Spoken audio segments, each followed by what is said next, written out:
Here we go once again. So I'd like to present Gareth Lock. He's doing the messy world of work, and I'll get him to describe what that means. He spent 25 years in the Royal Air Force as a flight crew, flight instructor, trials officer, systems engineer, and requirements manager. Is this my bio or yours? Okay. We can talk later. 8 years as an educator in human factors, non-technical skills, just culture, psychological, okay, this definitely isn't mine, psychological safety in diving and using highly experiential computer-based simulations to bring the theory to life. He has worked in the offshore oil and gas, healthcare, utilities, and high-risk teams. He's completed 2 fatal military diving accident reviews. And has just completed his second master's in Human factors and systems. Okay, yep. Like I'm supposed to know what these abbreviations are. Like I said, this isn't mine. And system safety at Lund University, focusing on storytelling and learning in diving. Cool. Thank you very much, Aaron. I'm a bit of a walker, so I prefer the roving mind. The talk is really about work is imagined, and the work is imagined, and that's what's written down, what's supposed to happen. And this presentation was supposed to start at 9:40. There we go, work is done, it doesn't match the realities of things. And what I'm going to talk about as we go through these is the difference between what normal work looks like and the reality of the stuff that's out there. And we've got, 3 examples up here. We've got a shoot down of 2 Black Hawks in northern Iraq by a US Army Black Hawk shot down by 2 US Air Force F-15s.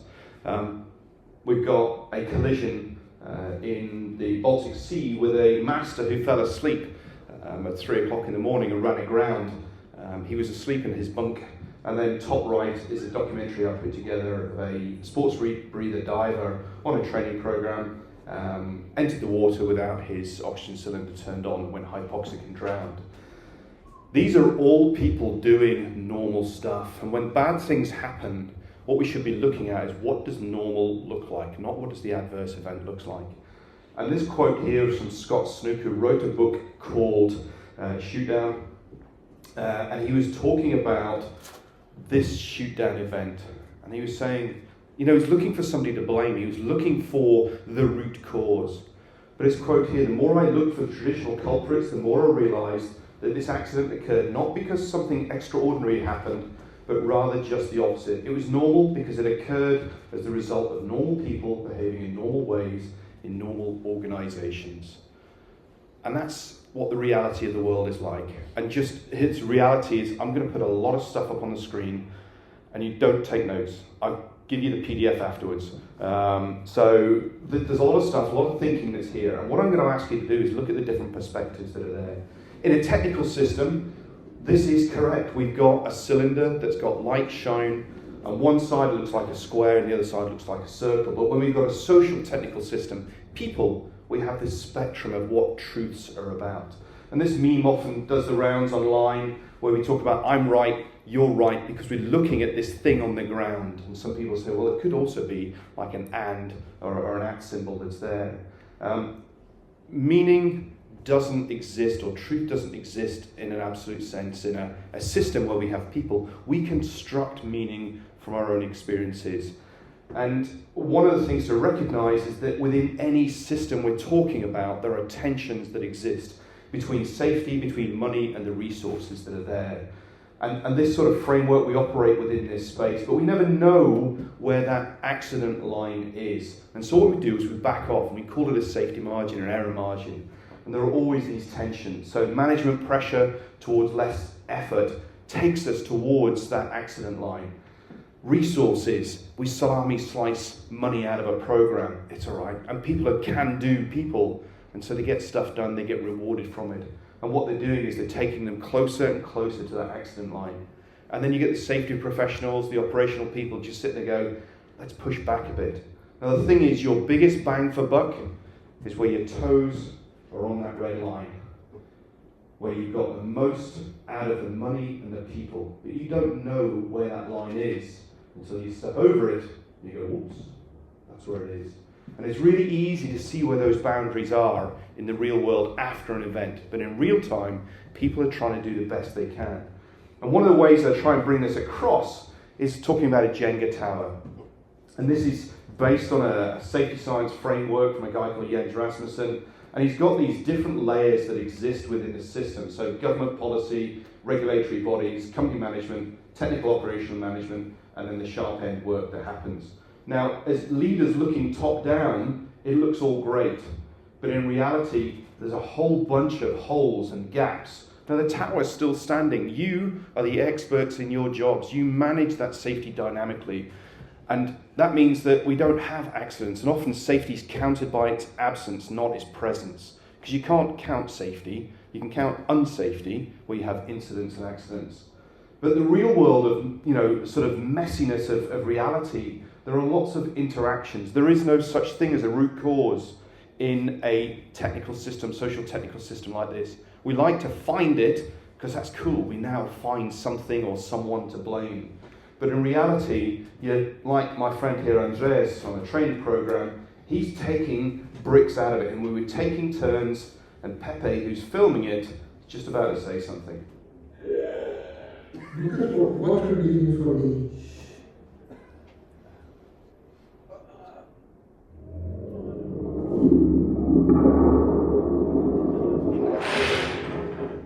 And so Pepe's comment, look at what you're leaving for me.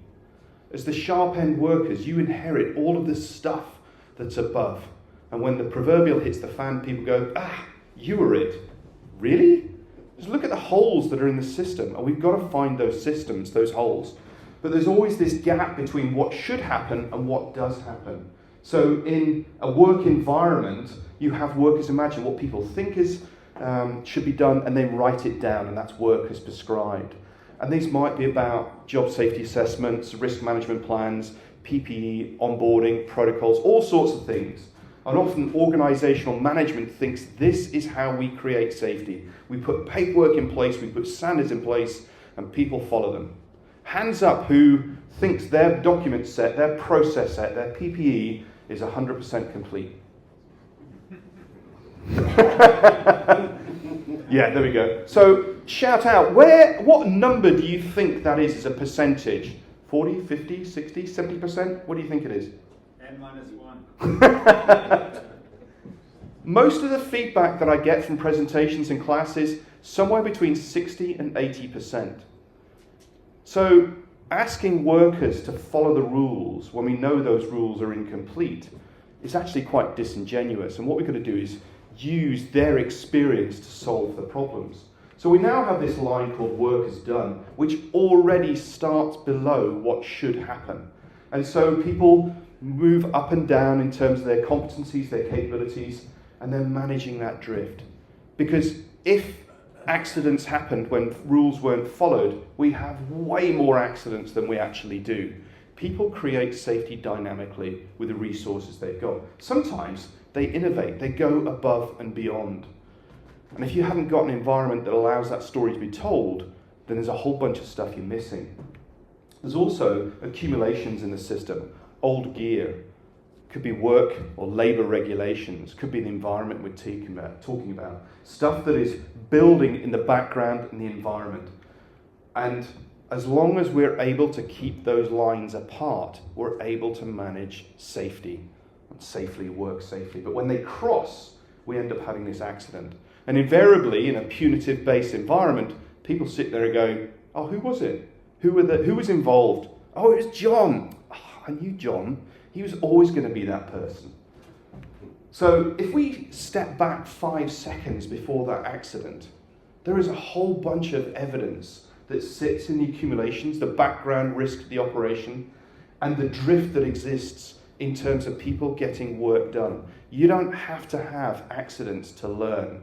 What we've got to have is an environment that allows those stories to be told. And my research is there's a whole bunch of fear, and I'll bring out a quote from a class that was just delivered. Now, often we focus on the sharp end workers. They're the ones that cause the accidents. But actually, as the management, senior management, they set the tone about what's going on. And each one of the departments in an organisation will have that drift model that's going on.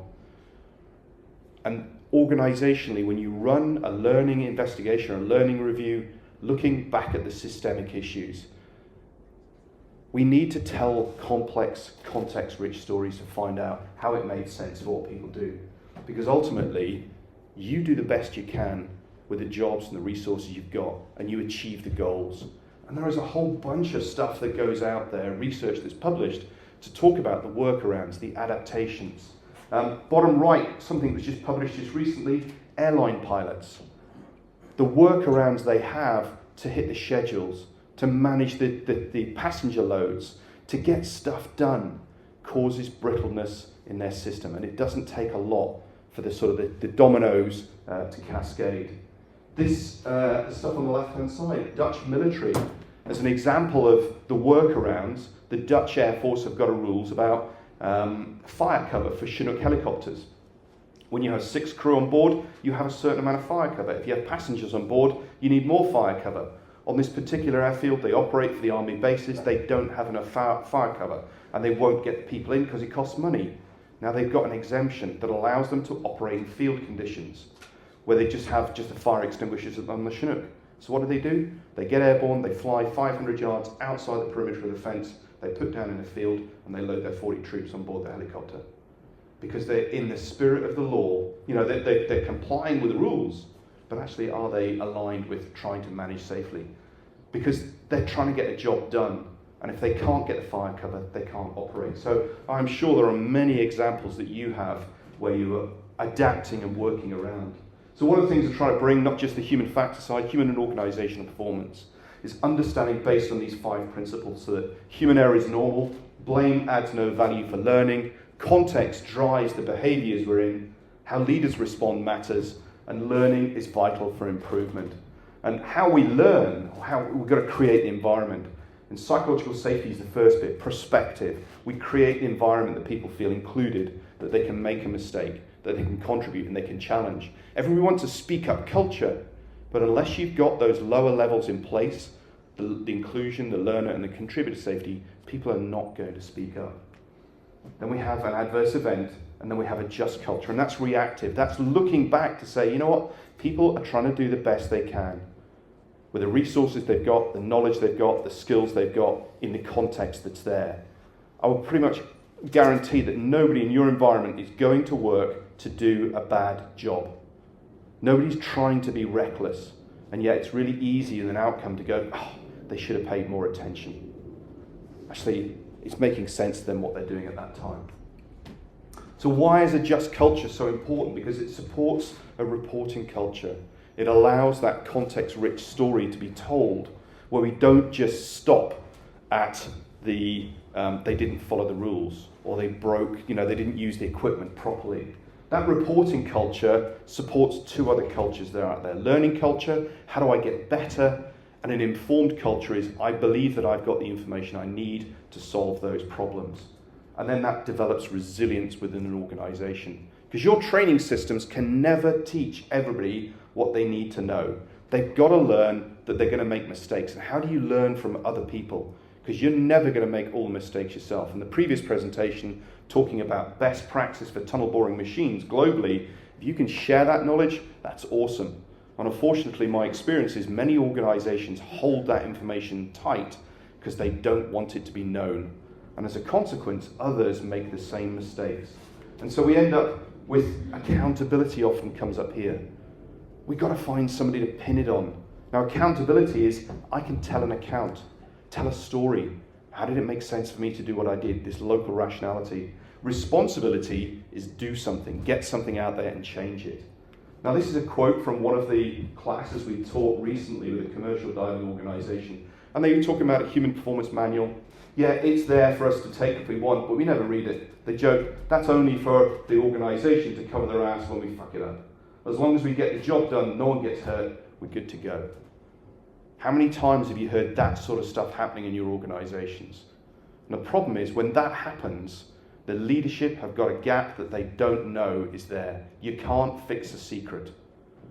Now, how leaders respond matters. If you reward productivity without understanding the shortcuts, the adaptations that take place, in effect you're condoning it. Now there's always this tension between making money and being safe.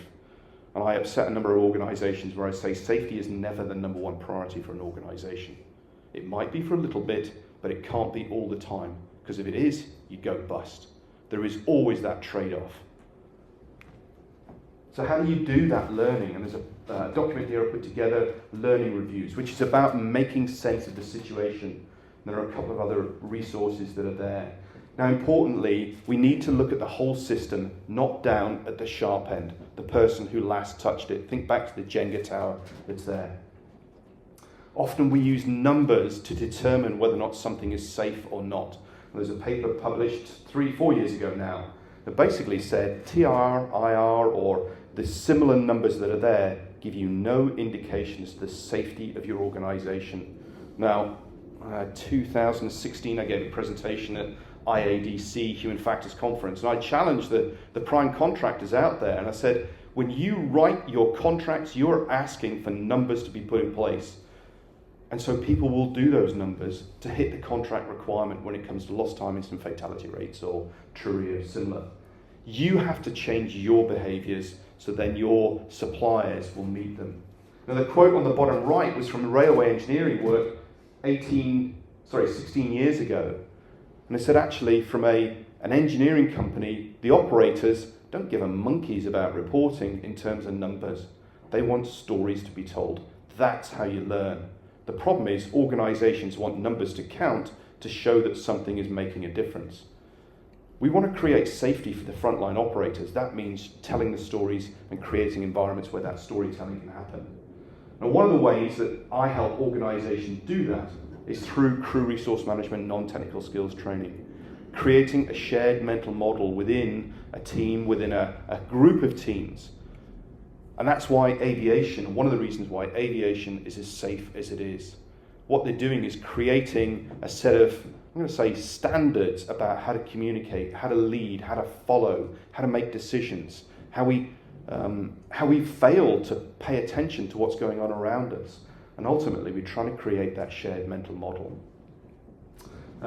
It's not easy because it needs to happen at a small team level. You can't scale teams effectively, and organisations don't necessarily want to invest in that. And what I would say is a big shout out to the Canadian military diving teams. In May, I'm going out to run 5 days worth of training with them. And that's a great, they recognise the value in this. And it's hard when safety is measured by its absence and you're trying to reduce a small number. How do you get better? Actually, it's about making improvements and looking at incremental gains. Look, how do you develop resilience? How do you develop a shared mental model within your team to understand what's going on? And people can put their hand up at any time. It's very easy to say anybody can stop the job at any time for any reason. But how often do people get, not necessarily actively criticised or put down, but is there a subtle language, oh God, that means we're behind schedule again.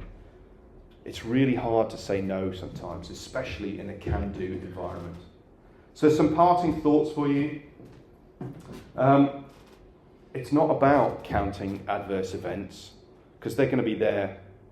It's about how do you deal with it. Do you look to learn from the system? And ultimately, how did it make sense for those people to do what they did? Not just the sharp end workers, but for the supervisors, the middle management, and the senior management. And ultimately, it's the senior management's drivers coming down that cause problems. Wells Fargo fired 5,300 managers for fraud. You think, well, that's probably not a manager issue. And that was an organizational driver to open bank accounts. And the managers had a choice. Open a fraudulent bank account or get fired for not hitting a target. What do you choose? You might get caught for fraud. You'll definitely get fired if you don't hit the targets. And so people did it. And eventually the CEO resigned under massive pressure. But he was driving that behaviour. What do you pay attention to? What do you hide? What is it the stuff that you don't ask the questions because you don't want to know the answer? There's a whole bunch of hidden stuff that's out there. And when I go into organisations, I say to the leaders, go out there, ask the questions. What works around here and what sucks? You'll get a whole bunch of good stuff that's there. You're going to have to filter some of it. But ultimately, if you're getting consistent stories Focus on that. Don't just say to people, work harder, pay more attention, be better, because it doesn't work that way. And then finally, we've got to understand the relationships between parts in the system that's there. Contractors, clients, the environment, the task, design, what's going on around you, what makes it easier to do the right thing and harder to do the wrong thing, and pull those pieces out. And what we should be looking at is forward-looking accountability. So if something goes wrong, it's a case of, okay, how did it make sense? What do we need to do differently going forward? Not backward-looking accountability, which is often focused on blame.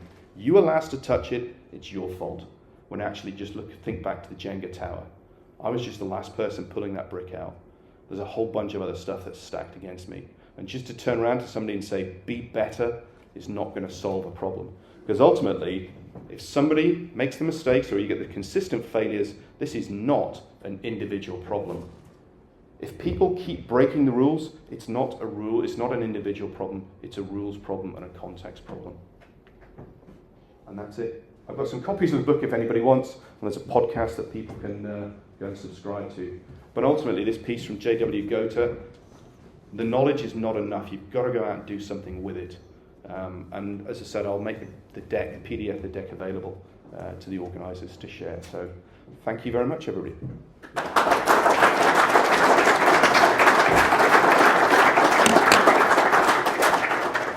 Do we have any questions? Doesn't normally get any questions every year. Well, I'll just come up with one thing. It's more of a statement than anything. In the North Sea, we used to have the no blame culture, and that was a failure because people say, "Oh, fuck it," oh Jesus, there was the first one. Yeah. Anyway, I said it already, don't worry. the heck with it. And then that was in the 80s and 90s. And in the 2000s, we brought up the responsibility culture, and that changed everything. You are responsible for your safety and the safety of everybody else around you. You are responsible for getting it right. You are responsible for doing things. And that put the onus back on the people doing the job. And we found our incidents and accidents rates dropped dramatically. The only thing that got up was mobile phones. Trying to get people nowadays not to play with their phones on the back deck of a boat when we're moving 60 to 180 ton loads is almost like herding cats. So back to you. Looking at that, what can we do? So, you have okay, a so why- policy you're not allowed to have them. Try and tell a 20-year-old he's not allowed to have his mobile phone for 12 hours. That easy. So I used to work in a skiff, a secure, intelligent facility. You had the lockup, and that was it. And there were alarms that basically were there that went off. You had mobile phones, and the alarms were more about people forgetting that you had them in your pocket. Yeah, but that's because you're going to a secure environment. I'm the back deck of a ship. What's the difference? Recruitment. Yeah. Okay. So do people not? Are you going to be on the deck for the full time that's there? Well, you get 20 minutes for lunch. Okay. Yeah. So I'd ask the question then is, do people understand how their attention system works? And actually I would challenge on the responsibility piece. I can create an environment that makes it very difficult to be responsible for your own actions.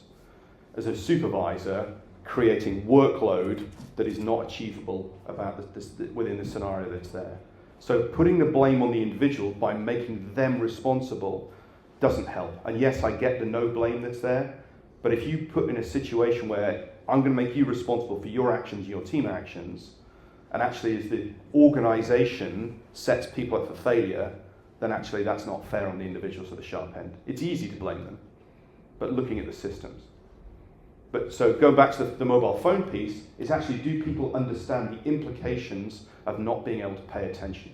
Do you train them in a non-jeopardy environment where people can then sit there and go, oh, that's what happens if I lose attention, and ask them to own it? We've had so many videos of them being squashed like a bug. We actually saw fatality videos. Yeah, but they suck. They don't work like that. Well, I'm telling you, they're pretty graphic. I know, but they don't work because what happens is people sit there and go, I'm different to that. I wouldn't make that mistake. So if you ask people to go through attention, not going to training is the wrong word, experiences where they own the problem, where they have this mirror held up to them, then they realise that they can't pay attention to everything all the time. And it's easy to turn around and say, you've got to pay 100% of attention 100% of the time. It doesn't work that way. If you require perfect human performance to remain safe, then you've got a flawed system. And I get the recruitment issue is there, but that's something to go into and say, do you realise that this is a thing that's going to have to be taken into account? I do get that attention and social learning is really missing in the offshore environment, because now everybody's got Wi-Fi. They basically, instead of talking over a meal or a coffee and they do that shared learning, people just go back to their bunks, and we don't get that shared learning. And I have no idea how to solve that side, because that's a societal thing, unless you actually make it fun and valuable and realistic for them. So it's not an easy problem. There's no silver bullet, but just asking people to pay more attention without changing the environment is just not going to work, unfortunately. Any other questions? Go on. I agree with everything you just said, completely. But is it not a problem with the fact that all the people trying to achieve everything that's correct in international waters all around the world, it's not working because there's no governance? How do you address governance? Because if all of this is in place and something needs to be done about situations that are not being taken properly by people who are supposed to be, where's the governance to come in on top of that and say, oh, stop, you're going to pay a debt for this, or whatever happens? It isn't there. How do we address it? I agree on that. And one of the bits then is you can only control and influence what's in your spheres of control and influence. So you can't lead up in a lot of these things, but you can lead down. And I get that there are also commercial pressures. When I've been doing this since 2016, trying to go into the commercial diving space, and they go, well, there's no requirement for this. There's no requirement for human factors training because it's not written into the standards. And so it's a compliance-based organisation or a compliance-based framework. What it does is what is required is it take leadership to create that environment inside their own organisations. So you can only lead and control down that way. And in an international setting, yeah, I totally get that. Aviation works to a certain extent because there is a high-level regulatory body. But even at your own regulatory framework, you've got OSHA, the equivalent in Canada, HSE. They have got the power to do that, but they don't necessarily want to do that. Yeah, they don't do it. So. And they, again, can only do it within their own national regulations. Once you leave that country's national regulations, internationally, how would you pull them all together to do that? Because that's what needs to happen. So that becomes client leadership. And their thing is money. And you sit there and go, okay, so how do you reduce the likelihood and how do you increase the productivity? How much time is lost through rework because of errors that occur? That's the argument to make, is actually, we don't have enough time to do it right first time. You don't have time to do it right the second time, so why not get it right first time? And that's hard if you don't have the feedback to say, look, how do we make those mistakes and share those stories? And organisationally, if people aren't sharing those stories, then you have to make those mistakes internal to your organisation, and that sucks, because now everybody's making the same mistakes again.